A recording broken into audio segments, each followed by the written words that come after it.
Welcome everybody to Algebra 2. This is part of our review of Algebra 1 topics, day 2. So Algebra 1 review, day 2 here in Algebra 2. Today is all about writing equations of lines. And when we dive into Chapter 1, we're going to anticipate that we know what certain forms of linear equations look like. And having practiced that a little bit beforehand is going to be a huge benefit to us. So let's start by looking at some equations and just kind of piece together what we remember about seeing linear equations in the past. So the first one, slope-intercept form of the equation of a line is y equals mx plus b. Probably the nicest to work with in terms of instantly recognizing the slope and knowing where that y-intercept is going to be, and also very easy to graph when we have a line that's in this format.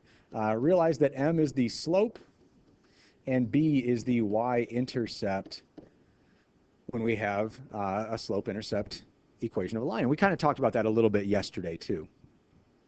Point-slope form of the equation of a line, it's not just a fancy name, it's a way of writing an equation if we're given a point and a slope, but we don't necessarily have the y-intercept. So this looks like y minus y1 equals m times the quantity x minus x1.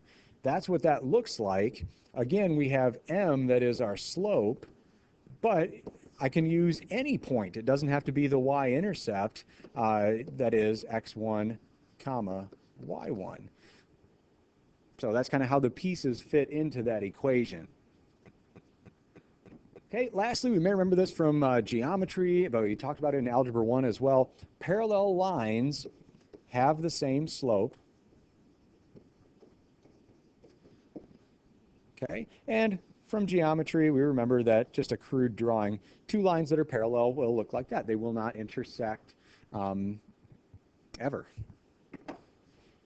And then lastly, perpendicular lines have opposite reciprocal slopes.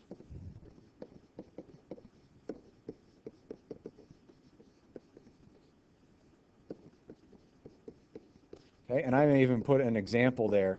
An example would be like 3/5 comma negative 5/3. Opposite means it's an opposite sign, positive and negative. Reciprocal means the fraction also gets flipped. Okay, and graphically, when we have perpendicular lines, we know that those lines will intersect to form 90-degree angles. So hopefully we remember those from our previous years, and that's really going to help us later on, just kind of putting this all in one page for you. Next, working with an equation that we're given already, but we have to put that into slope-intercept form. So we want y equals mx plus b to be the form of our final answer. Okay, I need to get away from the red. I've been using red in that whole last slide. So in order to set up letter A in that way, I just want to solve for y. Let's get any other terms, any non-y terms moved over to the other side. We'll subtract 7x. Then negative 3y. Real easy to lose that negative. Forget about that. But it's still over there on the left side. That term is negative 3y equals negative 7x and minus 2. Again, kind of setting it up so it's the y term equals the x term and then a number. Lastly, we need to divide everything by negative 3. We want to finish solving for y, so we end up with a nice clean y equals. A negative divided by a negative makes a positive 7 over 3x, and then negative 2 over negative 3 makes a positive 2/3 for a y-intercept. It's pretty straightforward. That's not too bad. And letter B, here's what you see comes out of point-slope form, but now we want to turn that into a slope-intercept form of the equation of a line. So here, it's just two steps. We've got to distribute the 1/2. 1/2 times 2 is just 1. Okay, and then to finish solving for y, all I have to do is add 3 to both sides. So y equals 1/2 x plus 4 for that problem. It seems pretty easy, I hope, but believe it or not, a lot of simple algebra errors happen here. So just having an extra day to practice and hopefully sidestep any of those is going to be really helpful in the long run. Problem number 3, write an equation of a line in slope-intercept form. So still want our answer to be that mx plus b, but now we may have to move through because we're given different information. So letter A, we want a line with a slope of -1/2, and it passes through the point 0, 5. Anytime I have a point that's 0, something, that is the y-intercept. And we know that we have a slope of -1/2. Hey, this is going to be really easy to put into y equals mx plus b because I have the slope, I have the y-intercept. Y equals m, that's my slope, -1/2 x plus b, which is 5 for that y-intercept, the y-coordinate of that 0, something point. For letter B, here you can see what we're given is not the y-intercept, it's not 0, something, that's just some point. And we also have our slope as well. So here's a good indication of when we have to start with that point slope form. So we know that the slope is m, and we know that the point is going to be x1, y1. Let's put that into the form. Y minus y1, that's 6, equals m, -3, times the quantity x minus x1, that's x minus a -1, really meaning x plus 1. Now, although I have all the numbers plugged in, I can't stop there. My answer needs to be y equals mx plus b. So we have those same little algebra steps. We have to distribute that -3 and then add 6 to both sides to arrive at our final answer. Y equals -3x plus 3. All right. And then finally passes through the point -2, 3 and the point 0, 1. Now, I do know that this is the y-intercept, and that's very, very helpful. However, I do not know the slope. So here we're going to have to go back and revisit what we talked about yesterday. How do I find the slope between those 2 points? Let's just do that off to the side here. Take my second y minus the y from my first point over my second x minus the x from my first point, 0 minus -2. If I add the numerator up and add the denominator up, I find my slope is -1. And I have my slope, I have my y-intercept. Y equals m x plus b. Y equals -x plus 1.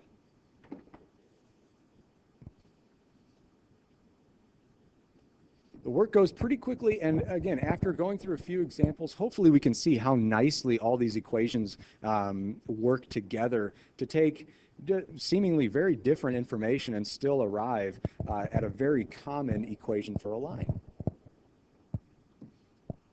Very seamless. All right, we're still writing the equation of a line in slope-intercept form, and now we're going to deal with parallel and perpendicular. Well, for letter D, here I've got some point. It's not a y-intercept, unfortunately, and I'm going to have to use the fact that I want it to be parallel to this line. This line has a slope that equals 7/8, so my line that's going to have a slope parallel, it's also going to be 7/8. So I've got a slope and I've got a point. Let's go through point-slope form. Y minus y1, that's the y value from my slope, y minus -10, equals m, my slope, and I know it just has to match the slope of that other line, 7/8, x minus x1, the x value from my point that I was given. All right, so what do we have to do? We got to distribute, we got to combine some like terms, a little bit of fraction work, 7/8 x, and then 7/8. If I distribute that in, I'll get -28/8. And I'm just going to wait and simplify that at the end. If you catch the simplifying right there and do that, that's totally fine. Let's subtract 10 from both sides. And in order to combine these two numbers together, I'm going to have to get a common denominator. So in that case, it'd be nice if 10 were also something over 8. So I'm going to multiply that by 8/8. And realize that 10 is really 80 divided by 8.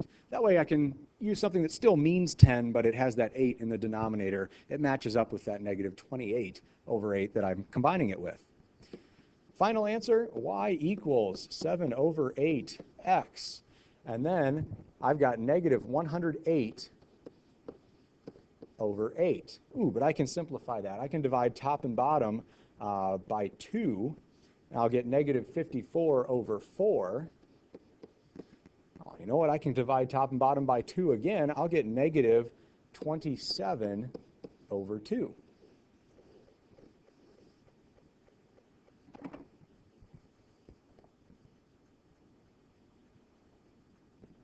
A little bit of fraction work there. The calculator can help us out. It has some fraction capabilities in it as well. But I encourage you to learn these rules by hand. It's just going to make you a much more efficient math student. And just as not to scare you, just remind you that part of the SAT test, you are not allowed a calculator. So the more we can practice this stuff by hand, the better off we're going to be. Letter E, very much similar setup. I've got some point, so that's some x1, y1. And now the slope that I want my line to have has to be perpendicular to the slope in this line. So I don't care about that negative 8 at all, but that negative 5/3 is its slope. I want my slope to be perpendicular. So it's going to be 3 over 5, a positive 3 over 5. Okay, so I have the slope that I need. I have the point that my line must pass through. Let's plug that again into point slope form. Y minus negative 3 equals m, that's 3/5 for my line, times the quantity x minus negative 9. Okay, our answer needs to be in slope-intercept form, so we do have some distributing and combining like terms to do. I've got 3/5 x plus 3/5 times 9, that makes 27/5. The denominator doesn't change there. And then to finish solving, I just need to subtract 3 from both sides because I want to end up with y equals. And just like I did up above, I need a common denominator to combine these two numbers together. I'm going to call that 3 15 over 5. Multiply top and bottom by 5 if that's a helpful way to see that.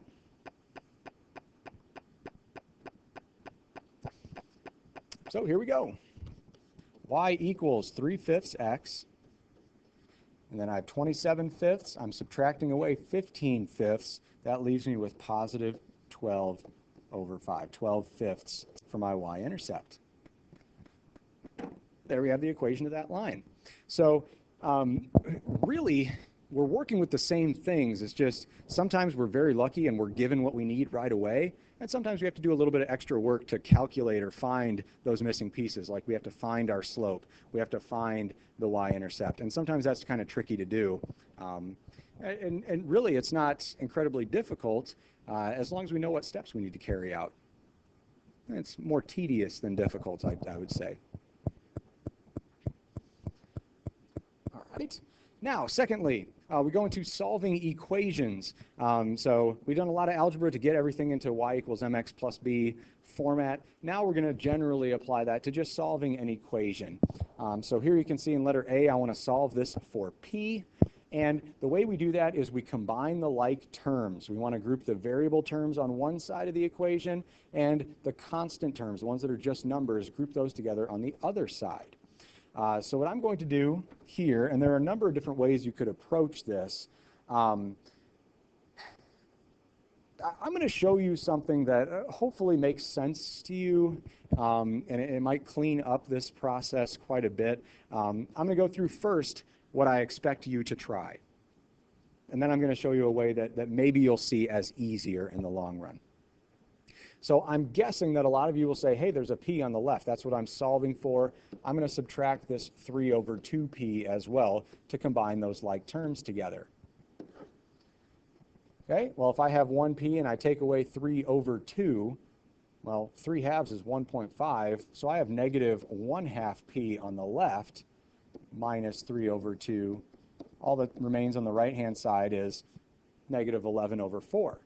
So then I would add 3 over 2 to both sides. Negative 1/2 p equals, let's get our common denominators over here. That's the same thing as 6 over 4. Scale it up so that the denominators match. And I get negative 5 over 4 when I add those together with their common denominator.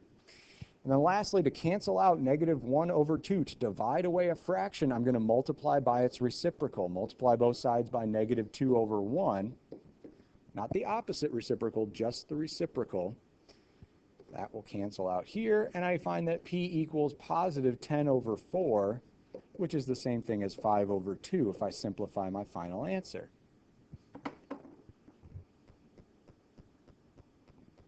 I'm guessing that's what a lot of you will see, and there's nothing wrong with that. Okay, I'm just going to clear this up a little bit so you can read it. In blue, off to the other side, I'm going to show you something that maybe is a little bit easier. I want to get rid of the fractions right away. So I noticed that the common denominator across the entire problem is 4. Let's multiply both sides of this equation by 4. Okay? Algebra as a word just means to keep everything balanced. So as long as I treat both sides equally, I'm just fine. So now my new equation on the left, I've got 4p minus, if I multiply that by 4, I will get 12 over 2. That's 6 equals, I have negative 11 divided by 4 times 4. That's just negative 11. And then 3 over 2, well, I already know that's going to make 6. So plus 6p on the right. And I think you can agree with me, holy cow, does that look a lot easier with those fractions handled early. Now, maybe I'll subtract 4p from both sides. Then negative 6 equals negative 11 plus 2p. Keep the p term positive. And then let's add 11 to both sides. So 5 equals 2p. Divide both sides by 2. And we get p equals 5 over 2 again. So if one way makes more sense to you than the other, stick with that. I just want to show you that there are some ways that could potentially make this come across as easier to you. If we don't want to mess around with the fractions, see what you can do to get rid of them early. It may save you a lot of time in the long run. All right, here we've got a couple more. I think this is a good opportunity to practice getting rid of those fractions early. That's just me, but that's what I'm going to show you here. But realize that if we wanted to combine like terms and manage, combining all those fractions together, you're more than welcome to do so. So for letter B on the left-hand side and the right-hand side, look at those denominators. If I wanted to get a common denominator between 3 and 2 and 6, I'd want to make everything have a denominator 6 that would be canceled out. So I'm going to multiply both sides by 6. And here's what my equation becomes. I now have 8v minus 9v equals negative 7 minus 3v. And there's a lot of simplifying that I'm kind of doing in my head there. I'm just multiplying a 6 into the numerator and then simplifying the fraction. So how I came up with 8v on the left is I took 6 times 4, 24, over 3. That's where that 8 comes from. For the negative 9v, 6 times 3 is 18 over 2. There's my 9v. I can combine like terms on the left. And then while we're at it, why don't we add 3v to both sides to combine all the v terms together. I find that 2v equals negative 7. Divide both sides by 2, and we get our final answer. v equals negative 7 over 2. Pretty fast. Now, again, that's requiring a little bit of mental math on our part, but man, getting rid of those fractions early makes the second half of the problem a lot easier when we finish solving. For letter C, I apologize that this isn't giving you a different type of multiplication to do, but if I multiply both sides of that equation by 6 as well, that should allow me to simplify, divide out all those denominators, get rid of all the fractions. So 6 times 5, 30 divided by 2 is 15x, minus 6 times 3, 18 divided by 2 is 9. On the right-hand side, negative 29 times 6 divided by 6, well, that's just negative 29, plus 3 times 6, 18 divided by 2 is 9v. Oops, sorry, x. looking up at the problem up above. All right, let's combine our like terms. I'm going to subtract 9x from both sides. And man, is this easy with no fractions there. 6x minus 9 equals negative 29. Let's go ahead and add 9 to both sides. 6x equals negative 20. Try and sneak a dividing by 6 onto the screen there. X equals negative 20 over 6, which is the same thing as negative 10 over 3 when I simplify that fraction.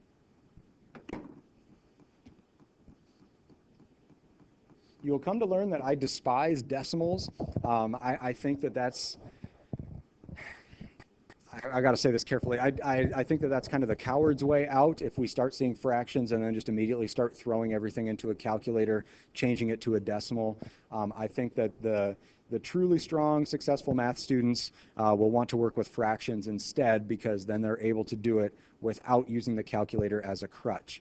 That being said, the calculator is a great way to check your work with these. So going back and plugging that negative 10 over 3 into the original problem and confirming that both sides are in fact equal, that's a very nice way to use the calculator. However, hopefully we're developing some confidence working with the fractions as we go through. Just something that I've noticed to be very, very helpful. Final problem, the one with the star next to it here. Write the equation of the line in slope-intercept form. I'd like you to pause the video and try this one on your own really quickly. We've already done a couple examples like that, but I'll check back in a few seconds after you've tried this problem on your own. Good luck.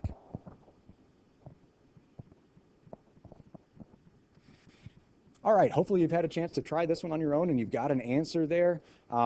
If I pass through the point x1, y1, that's 6, negative 1, and I want my slope to be perpendicular to this one has a slope that equals 3. That means my perpendicular slope would be negative 1 over 3. Remember that 3, even though it's not written as a fraction, I can think of that as 3 over 1. So I can still take the reciprocal of that even though it is not a fraction.